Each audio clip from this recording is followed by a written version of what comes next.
হরে কৃষ্ণ। ভগবদ গীতায় সপ্তম স্কন্ধে 15 নম্বর শ্লোকে ভগবান শ্রীকৃষ্ণ অর্জুনের মাধ্যমে বলছেন যে কোন কোন ব্যক্তিরা তার কাছে আত্মসমর্পণ করে না।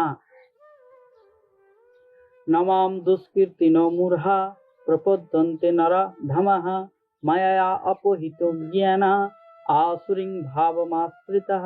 মূঢ় নরাধম, মায়ের দ্বারা যাদের জ্ঞান অপহিত হয়েছে, আসুরিক ভাবাপূর্ণ ব্যক্তি, এই সমস্ত দুষ্কৃতকারীরা আমার কাছে আত্মসমর্পণ করে না, ভগবান শ্রীকৃষ্ণ বলছেন।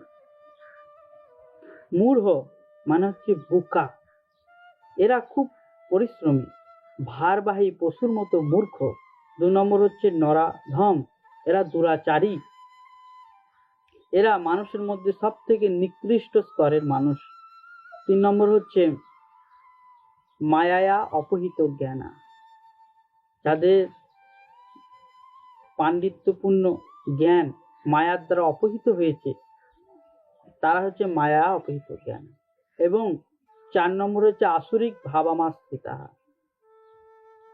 এরা আসুরিক ভাবা সম্পন্ন ব্যক্তি এবং নির্লজ্জভাবে নাস্তিক, এরা কখনোই ভগবানকে স্বীকার করে না, নিজেকেই সর্বসেব্যা মনে করে, কখনো ভগবান